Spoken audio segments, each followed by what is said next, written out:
आज हमारे साथ हैं गोरखपुर के रहने वाले अरुण बच्चन जी। और प्रेजेंट टाइम ये भारतीय ऑटो पार्टी के राष्ट्रीय अध्यक्ष हैं। और ये एक छोटे से ऑटो ड्राइवर से और राष्ट्रीय अध्यक्ष तक का सफ़र ये कैसे तय किए हैं, आज हम इन्हीं से जानेंगे जी नमस्कार। कि ये कैसे कैसे आगे बढ़े हैं। और ये आप लोग को मोटिवेट भी करेंगे कि कभी भी ज़िंदगी में हार नहीं माननी चाहिए। और इस पर शायरी भी है जो आगे हम लोग बात करेंगे अपने दर्शकों से इस बारे में। तो फिलहाल हम ये जानते हैं, इनसे जानते हैं कि ये एक ऑटो ड्राइवर से राष्ट्रीय अध्यक्ष तक का सफ़र ये कैसे तय किया। जब मैं 5 जुलाई 2010 से जी एक गाड़ी चलाना शुरू किया, ऑटो चलाना शुरू किया, तो बहुत उत्पीड़न होता था टेम्पू चालकों का। जी जी, वो तो हर जगह देखा जाता है। जी, तो जब उत्पीड़न होता था तो लोग बार बार मुझसे कहते थे कि हम लोग एक यूनियन बनाएं, हम लोग एक यूनियन बनाएं। तो काफ़ी संख्या में लोग इकट्ठे हुए देवरिया बाईपास पे, और उसके बाद लोग इकट्ठा होने के बाद हमको अपना अध्यक्ष बनाए ऑटो यूनियन का। अब उसके बाद आंदोलन मुझे करना पड़ा। जब आंदोलन किए तब हमारी बात को डीएम साहब माने। जी जब डीएम साहब माने उसके बाद चालान कटना बंद हो गया। बहुत सारी जो परेशानी थी टेम्पू चालकों की वह दूर हुआ। जी जी, यानी आपने काफ़ी उस समय मेहनत किया और जी ऑटो चालकों ने आपको यूनियन बनाकर और उस यूनियन का अध्यक्ष जी बनाया गया। जी। और उसके बाद फिर क्या हुआ। अब उसके बाद फिर लोग इकट्ठे हुए। जी फिर लोग कहे कि नहीं, आपको चुनाव लड़ना चाहिए, क्योंकि आपको लोग जानते हैं। अब रहा क्या कि मैं पहले ऑटो ड्राइवर से पहले मैं एक आर्टिस्ट रहा। जी। मैं यहाँ गोरखपुर दूरदर्शन रेडियो से मैं जुड़ा रहा। अच्छा, आप मैं आर्टिस्ट भी रह चुके जी हैं। जी, मैं कई नाटकों का डायरेक्शन भी किया, कई नाटकों में मैं काम भी किया। तो इसके वजह से लोग कहे कि नहीं, आप मेरा नेतृत्व कर सकते हैं। तो नेतृत्व करने के लिए लोग अपना एक यूनियन बनाए, फिर हमको अध्यक्ष बनाए। अब उसके बाद लोग कहे नहीं, आप चुनाव में लड़िए। तो मैं 2022 में सदर विधानसभा गोरखपुर से मैं चुनाव लड़ा। जी जी। और उस समय तो ये नहीं था कि योगी जी लड़ेंगे। अब योगी जी का लास्ट में हो गया कि हाँ, गोरखपुर से ही लड़ेंगे। गोरखपुर से तो अब सारे लोग जान गए थे कि मैं चुनाव लड़ रहा हूँ। पेशे से मैं एक आर्टिस्ट भी रहा और बाद में ऑटो ड्राइवर बना। तो अब ये बीच में हो गया कि अब क्या करेंगे, अब क्या करेंगे। तो बहुत सारे लोग कहने लगे कि नहीं, आप जो है लड़िए, ऐसी कोई बात नहीं, कम से कम आप अपना ये एक दर्ज तो कराइए कि आप चुनाव लड़ रहे हैं। लड़ रहे हैं। तो मैं पर्चा दाखिला किया और मैं चुनाव लड़ा। तो पहले जैसे कि आपने बताया कि पहले आप आर्टिस्ट थे जी और अब आप पॉलिटिशियन बन गए हैं। जी तो ये दोनों चरित्र अलग अलग होता है, फेस जो होता है। जी जी। तो कहीं पर आपको कोई दिक्कत नहीं हुई। देखिए, जीवन में दिक्कत तो सबको बहुत होती रहती है। दिक्कत आती है, लेकिन दिक्कत को अपनी मेहनत के द्वारा दूर करना होता है। तो जो भी समस्या आया उसको हम खूब मेहनत करके और उसको दूर किए। दूर की।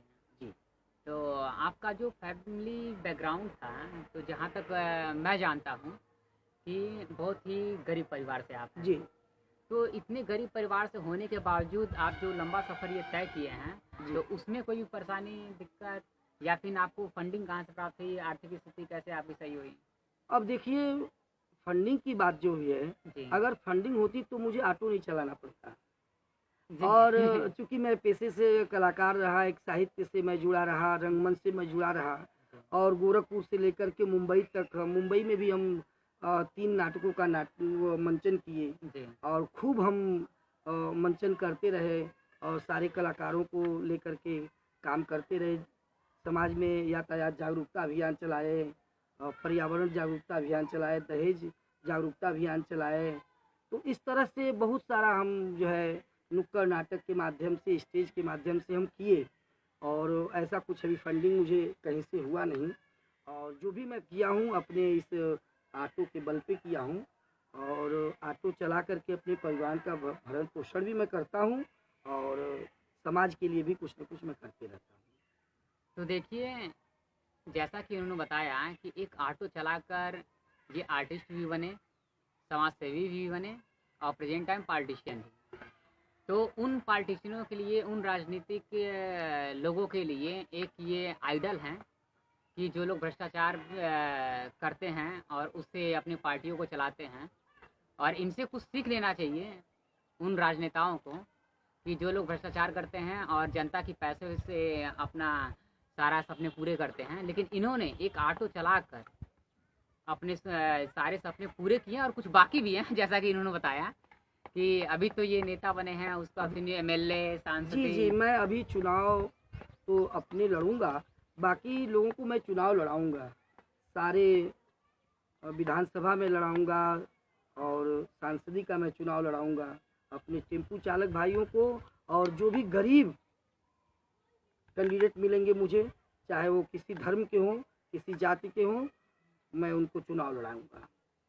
तो आप का जो मोटो है वो मोटो क्या है कि आप किस मोटो पर आगे बढ़ेंगे आप? मैं जैसे सब कि सभी लोग बोलते हैं कि मैं धर्म के आधार पर बढ़ रहा हूँ। जैसे कि बहुत सी पार्टियां ऐसे हैं कि हिंदू मुस्लिम करके और जात विवाद करके वो आगे बढ़ती हैं। तो आपका मोटो क्या है? अभी देखिए, हमारा सबसे पहले उद्देश्य यही है कि मैं जो ड्राइवरों पे मैं काम करना चाहता हूँ। चलाते समय कोई गाड़ी पलट जाती है, एक्सीडेंट हो जाता है, तो होता क्या है कि अमूमन जो है पैसेंजर को लोग ध्यान देते हैं, ड्राइवर को कोई ध्यान नहीं देता है।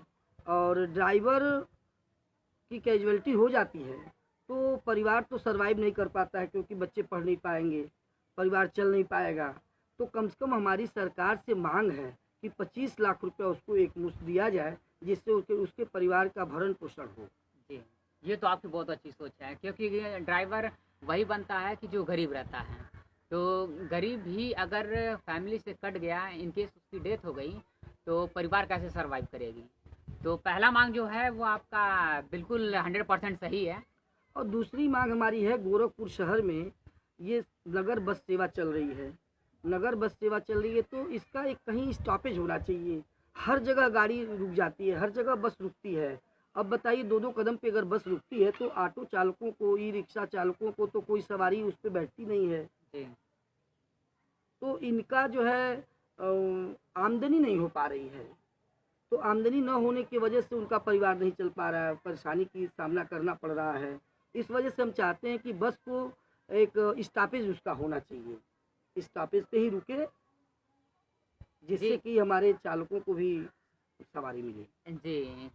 जैसा कि जो नई बसें चली हैं, नगरीय विकास मंत्रालय ने जो चलाया हुआ है, तो वो बस यूपी में अभी नहीं चली है। कुछ जगह चलती भी थी, लेकिन जो इलेक्ट्रॉनिक बसें हैं वो अभी नहीं चली हैं, जिससे मुख्यालय और गाँव को जोड़ा जा रहा है और उस बसों का जो कॉस्ट है, जो फेयर है, वो कम है। तो इस वजह से क्या करते हैं कि जैसे कि जो कस्टमर हैं वो कस्टमर बस में चढ़ते हैं और ऑटो में चढ़ना इस समय कम कर दिए हैं। लेकिन सबसे मेन पॉइंट ये है कि बस वाले हर जगह हैं रोकना स्टार्ट कर दिए हैं, सवारी भरते हैं, सवारी चढ़ाते हैं, जिससे कि जाम की भी समस्या उत्पन्न होती है और ऑटो वालों को सवारियाँ नहीं मिल पा रही हैं। तो जो बस स्टॉप बनाया गया है उस बस स्टॉप पे चढ़ाया जाए और बस स्टॉप पर ही उतारा जाए उन्हें। जी, तो कितनी मांगे हैं आपकी? 10 मांग है हमारी। 10 मांगे हैं। जी ठीक है, तो 2 मांगे तो आपने बताया। जी जी। तीसरी मांगे क्या है आपकी? तीसरी मांग हम चाहते हैं कि कम से कम एक ड्राइवर दिवस घोषित हो जी, और ड्राइवर आयोग बनाया जाए। जी। तो उससे क्या फ़ायदा होगा? जी भाई, आप तो समझ रहे हैं कि ड्राइवर दिवस का क्या मतलब है। तो ड्राइवर दिवस कम से तीसरी कम मांग उनका है इनकी। कम से कम उनका एक सम्मान तो बने। जी, ये तो बहुत इस बेटर देश सोच है, में बहुत इस अच्छा सोच देश है। में सारे लोगों का एक दिवस है, तो कम से कम एक ड्राइवर दिवस तो होना चाहिए। हाँ, ड्राइवर दिवस तो नहीं है कहीं। जी महिला दिवस है, जी फिर उसके बाद नेताओं का भी कई दिवस आता है। जी बुरा मत मानिएगा, आप भी नेता बन गए हैं अब। कई दिवस आता है, लेकिन ड्राइवर का दिवस नहीं है, जो कि होना चाहिए, क्योंकि ड्राइवर ही हम लोग का एक तरह से पेट भर रहा है। लोग कहते हैं कि पेट भरता किसान है, लेकिन ड्राइवर भी पेट भरता है। अगर ड्राइवर एक जगह से दूसरी जगह माल को ना ले जाए, ना उतारे, ना चढ़ाए, तो फिर किसान का उपज जो रहेगा वो तो वहीं रखे रखे सड़ जाएगा। और ड्राइवरों का जो स्थिति रहता है उसका डिमांड कोई नहीं करता है, कोई मांग नहीं करता है कि ड्राइवर कैसा है कैसा नहीं है। घंटों, महीनों, हफ्तों ट्रक चलाता रहता है, बस चलाता है, लेकिन उनकी स्थिति पे कोई ध्यान देने वाला नहीं है। कम से कम उनका एक सम्मान बने। जी, जी। ड्राइवर दिवस जब बनेगा और उनका एक सम्मान बनेगा। और सबसे पहली बात है, हमारी सरकार से मांग है कि ऑटो स्टैंड तो बना दिया गया है, जी। लेकिन एक जगह नहीं दिया गया है। जब जगह नहीं दिया गया है तो प्रशासन द्वारा जो है उसको प्रताड़ित किया जाता है, डंडे से मारा जाता है, भगाया जाता है। कोई एक ट्रैफिक इंस्पेक्टर आएगा तो भागना शुरू कर देंगे टेम्पो चालक। तो कम से कम उनको एक जगह दिया जाए, जिससे ऑटो स्टैंड का वो पैसा देते हैं गवर्नमेंट को, नगर निगम को देते हैं, तो वो अपना एक अस्थाई जगह पे अपना गाड़ी को सवारी बैठाए और ले जाए। जी, जी। ये तो दिक्कतें गोरखपुर में बहुत हैं, क्योंकि जगह की कमी है और लोग स्टैंड का जो रसीद कटती है, वो ठेकेदार काटते हैं नगर निगम की तरफ से, लेकिन उन्हें पर्टिकुलर कोई जगह नहीं दिया जाता है ऑटो वालों को, जिससे कि वो सड़क पर खड़ा करते हैं ऑटो। सरकार से हमारी मांग है, जहाँ जहाँ बड़ा बड़ा स्टैंड मानी जगह है, जी, जी। स्टैंड है, वहाँ पे एक जगह दिया जाए ऑटो स्टैंड बनाने के लिए। जी। जी। तो 5वां मांग क्या है आपका? और उसके बाद हम ये चाहते हैं कि कम से कम जो अनपढ़ लोग हैं, भाई ये ऑटो तो बहुत दिनों से चल रही है, जी। तो जो पहले से, अभी तो मान लीजिए नया नया सिस्टम आ गया है कि कंप्यूटर पे बैठ करके परीक्षा दे देना और उसका एक बन जाना। तो हम ये चाहते हैं ना कि जो अशिक्षित लोग हैं, जो अनपढ़ लोग हैं, उनका लाइसेंस सरकार बनाए और कम से कम पैसे में बनाए। जी। जी, जी, जी।